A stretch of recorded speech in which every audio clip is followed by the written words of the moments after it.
Uh, I've seen you in many roles over the years, and here you are in a new role. You're taking a stand in a significant way today. You are just endorsing Joe Biden for president. Um, you know, just for a moment, when you hear Kayla's reporting on him looking straight to the camera, him connecting with people. When you think about where you were, superstar Republican congressman, and now you're here endorsing Joe Biden.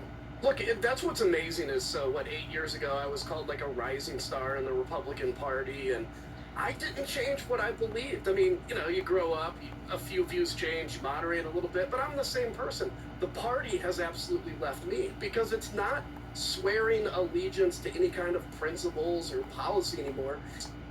Who did his best to overthrow a legitimate election, convinced a third of the American people that the election was stolen, and my 2.5-year-old son deserves to be raised in a country with as strong of a democracy as I've been raised in. So it was a no-brainer for me. And I just want to emphasize what you just said. You said you haven't changed. Right. So in other words, the rising star Adam Kinzinger, seen as future Republican presidential candidate, is the same guy.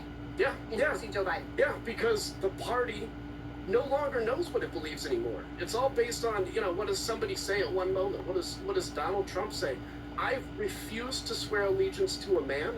My oath is to the Constitution, and again, to preserve this country and this democracy for my kid, to honor my grandfather who fought in World War II.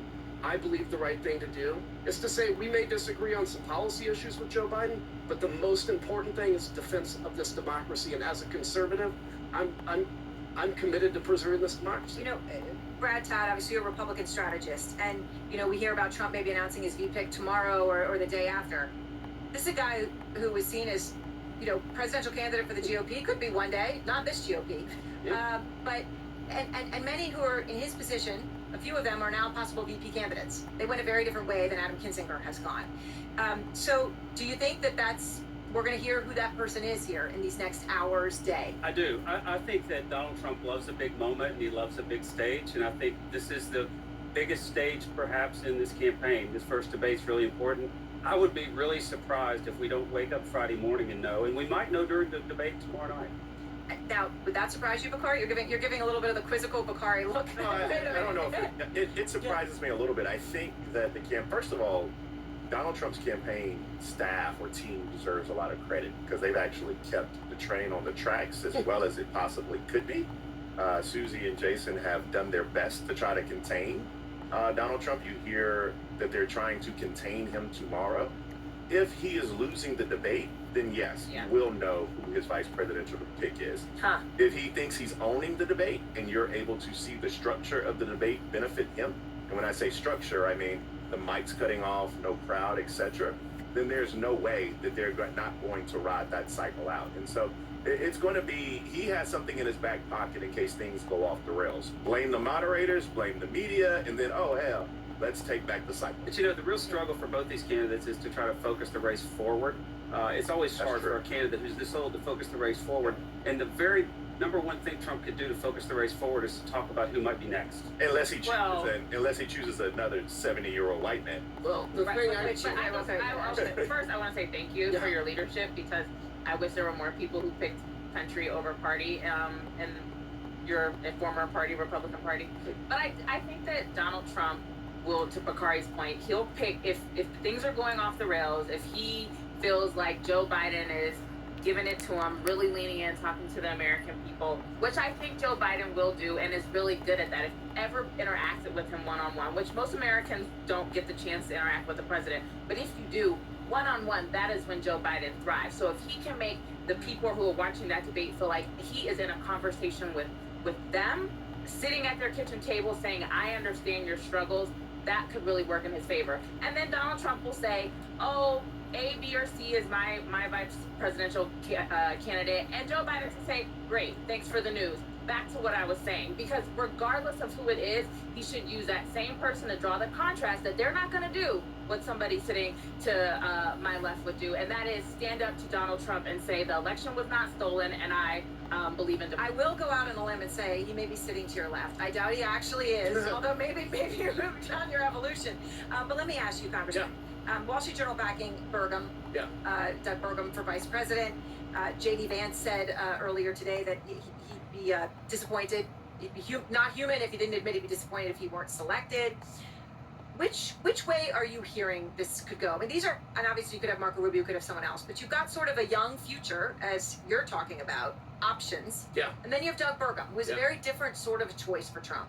Doug Burgum is Trump's safe choice. He's his choice if he doesn't want to be overshadowed. And the thing that Donald Trump fears more than he fears nuclear war or anything is being overshadowed. I thought you were going to say black women. And, Go ahead. I'm sorry. So I think Doug Burgum is that safe choice. But I can tell you, no matter what happens at the debate tomorrow, Donald Trump is going to be blaming somebody. He'll blame the moderators. He'll blame, I don't know, the air conditioning, whatever it is, because everything he does, he's a victim of, Yeah. and he's the recipient of. Aaron, can I say one thing though about the VP? The thing that makes JD Vance a questionable candidate is that that's still a Senate seat, and where the Senate is really in the balance. And yes, people say that Ohio is a red state, but A Ohio, solid red. a solid red. But as an Ohioan, I'm telling you, there's still ways for a Sherrod Brown and for Democrats to win in that state when you just look at some of the issues Ohioans support. So that's like a I wanted risk to to- give that seat open. I wanted to comment. That's a good point. I wanted to comment just briefly on the vice presidential pick.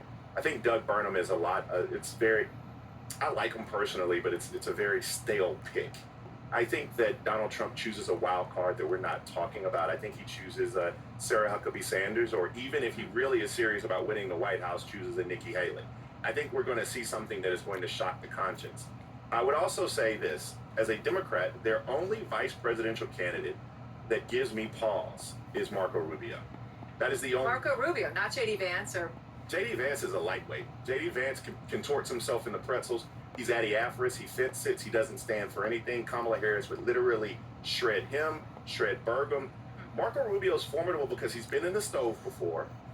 He has, if Marco Rubio is able to talk to Hispanic voters throughout the country, not just in Florida, but Arizona, Nevada, it becomes a problem. And Marco Rubio looks like the future of the country. The problem is Marco Rubio's ambition is probably not sexy to Donald Trump. You know, I think if he picks J.D. Vance if he's worried about shaking the Republican Party after he leaves. He picks Doug Burgum if he's worried about running the government if he wins. And he picks Marco Rubio if he's worried about winning the election. I Well, think of those three, personality-wise, I think we can all pick option C. But everybody would, From psychologically, I mean, but everybody would that way. agree that if he chooses Nikki Haley, that this is a completely different race, right? Yeah, I don't know if she'd take it, but I'll tell you. Really? One thing we can guarantee, yeah, maybe. The one thing I can guarantee is Donald Trump will not make the pick that's the best for the party after he leaves, because the party to him is not some thing that he believes in. It's not policies that I believes in. It is a tool for him to gain power and drop these convictions against. I want to ask you about something. You were endorsing Joe Biden over Donald Trump. You're calling yourself a proud conservative. Like I Yeah. said, you're not saying you've changed. It's your party that's changed. President Biden responded to your endorsement. He said, "This is what putting your country before your party looks like. I'm grateful for your endorsement, Adam." Now, there are major Republicans who have said they won't support Biden or Trump. Right? And they're just not going where you're going. Why did you feel it was so important to take that extra step? Because I think when you say I'm not going to vote for Trump, but I can't support Biden, it's honestly cowardice. Yeah. Because what you don't want to, you're like, oh, I still want to be viable in the GOP. Look, I'm sorry, there are third-party candidates in America. It's your right to vote for them or to write somebody in. But it is really between Donald Trump and Joe Biden. And if you think Donald Trump is as dangerous as I do, as people like Mike Pence has said he is, then the difference is a policy difference with Joe Biden. And policy, we're going to debate these same things in 100 years. A threat on democracy is something that can really damage us now to a point where we won't even have the luxury of debating policy differences. An ending that none of us at this table, right, who all live loving moments like this because of the debate and the conversation. Thank you all very much.